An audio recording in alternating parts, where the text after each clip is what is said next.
Welcome to my YouTube channel.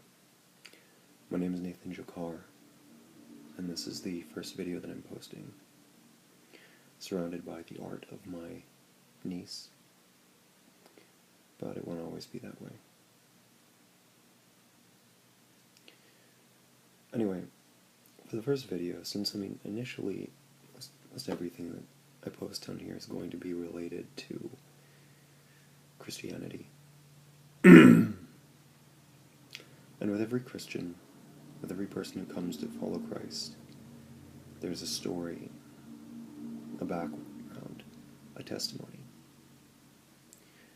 It's a story of where we came from, what we were born into. And it's also the story of Christ's victory in our lives. So for the first two-ish videos, we'll see 15 minutes isn't a lot of time to talk about things like this.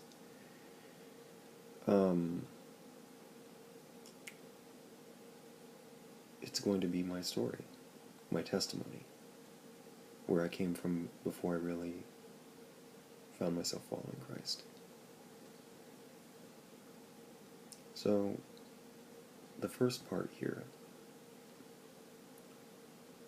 the first arc in the story of Nathan Jakar, would be my time spent following the devil.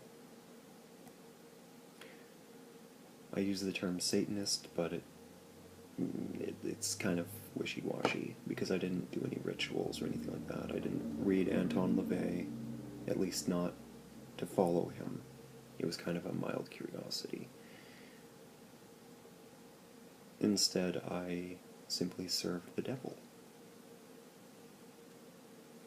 I spoke to him. I led people away from God intentionally.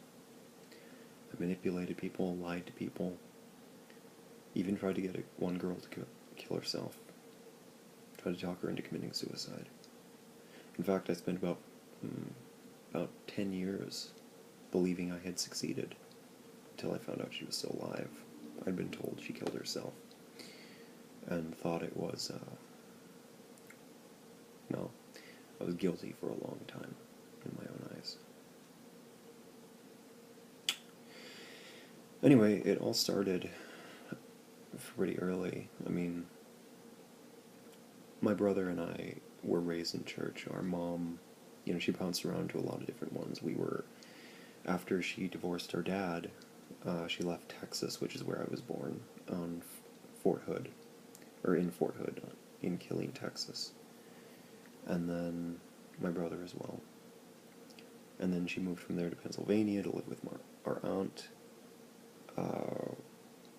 and then up to Minnesota to live with her father. And after a few years there, when I was about 3rd grade, we moved to Oregon. And so we were raised kind of in church, and she got married a couple different times over the course of this. She's been married a total of 4 times. First stepdad was abusive. She met him at Christian college. Of course, it's where you're going to meet somebody who's physically abusive, right? And then the second guy she met after we moved out to out to Oregon.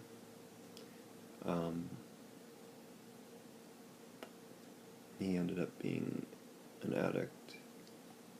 He ended up manufacturing meth and selling it and doing it. Kind of like the guy for Hair Club for Men, but with meth.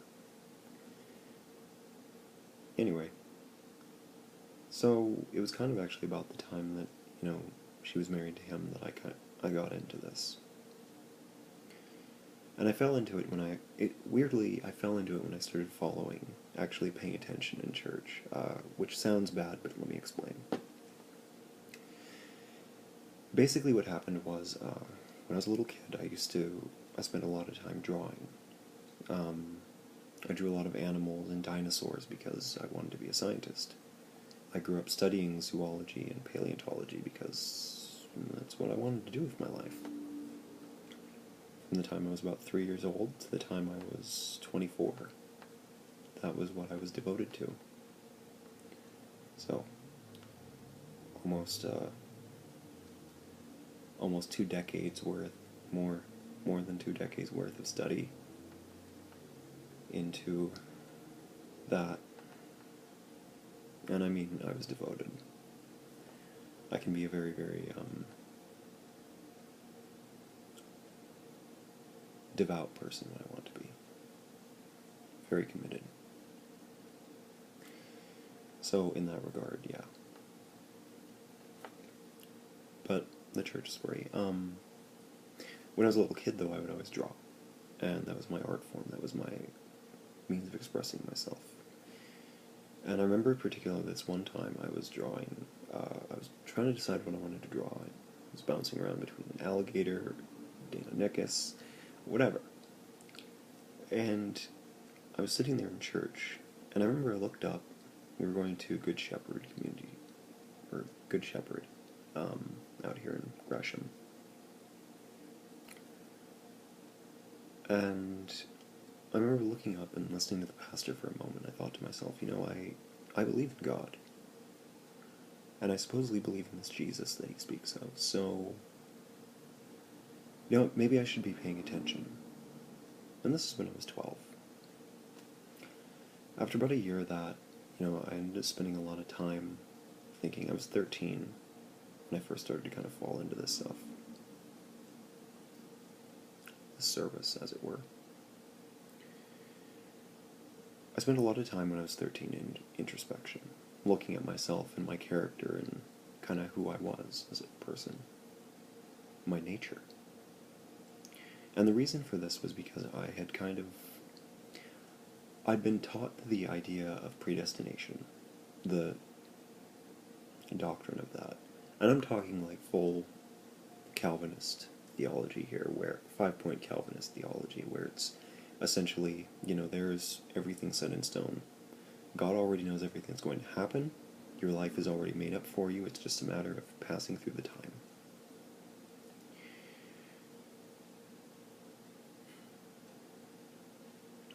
And this was the thing. Basically, the elect are the ones who are saved, and they're going to go to heaven. And then there are the not elect, the rest of us, who are destined for hell. And as a child, I assumed that what I extrapolated from that concept was that some people must be naturally just meant to go to heaven. So I started to look at myself and try to figure out if I was that kind of person or not. And it became very clear very quickly that I was not. I looked at my particular list of gifts and proclivities and realized that I was a very dark person. I could pick people apart pretty easily, figure them out pretty quickly. I was a smart kid. And more than that, I was particularly good at, using my knowledge, the information that I had learned, and my confidence in my intellect to my advantage to really just screw with people. So I came to the conclusion that I just wasn't meant to go to heaven, and that I was one of the damned, so to speak. From there, but I wanted to serve God. It was a weird kind of thing where I was like, well, even though I'm going to go to hell, I may as well do something with my life that can help God and, help other people reach heaven. So I figured I could arrange kind of an ends justify the means thing where I would lead people away from God. Or rather, I would pick out the hypocrites, the bad Christians in high school and church and wherever else, and I would tear them apart. I'd figure them out, tear them apart, and then lead them away from the church, away from God, so that those who are meant to be saved, the righteous, could shine all the brighter without those others, diminishing their light.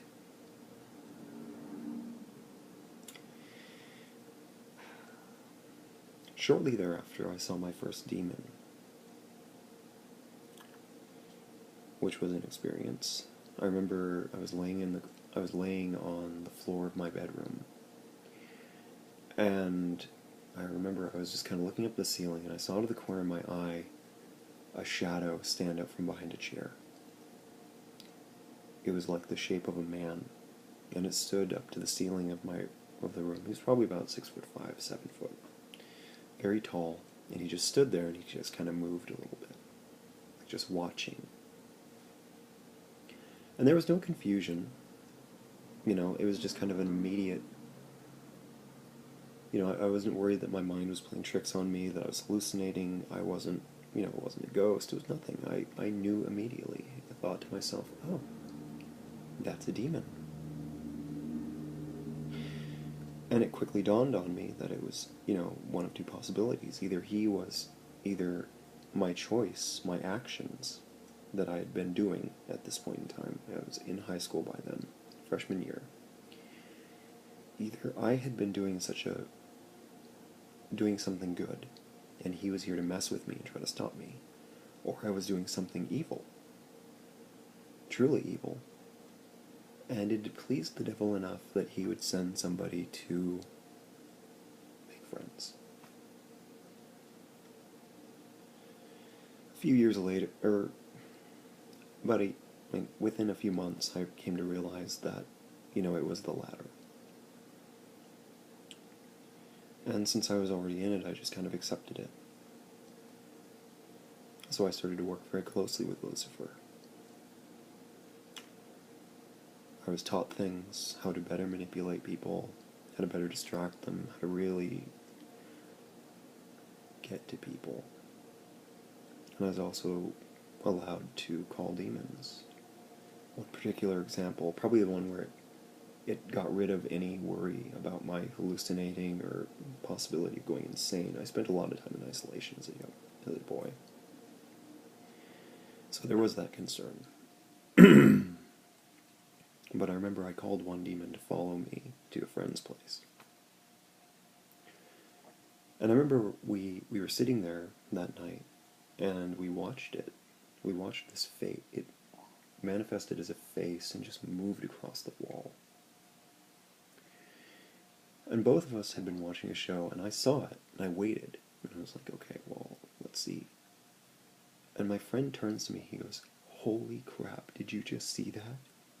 Did you see that face just moving across the wall?" And I just kind of was like, yeah, I did. That I did.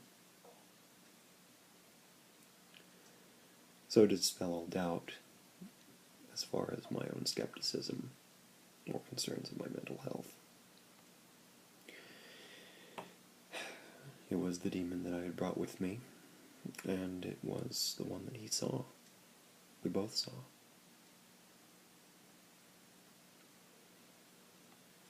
Anyway, so with that, I ended up, serving for quite a while.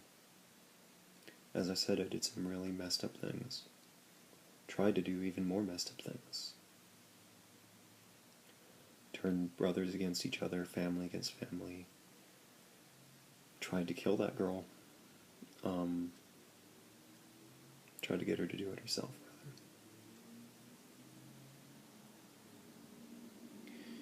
rather. Everything changed, though, when God finally gave me a dream, a vision, more than anything else. But it was I didn't realize any of it. I woke up, and I could hear breathing next to me, and I could feel body heat in my bed, and there was somebody there, and I knew it. And I remember just thinking, holy crap, there's someone in my bed. What the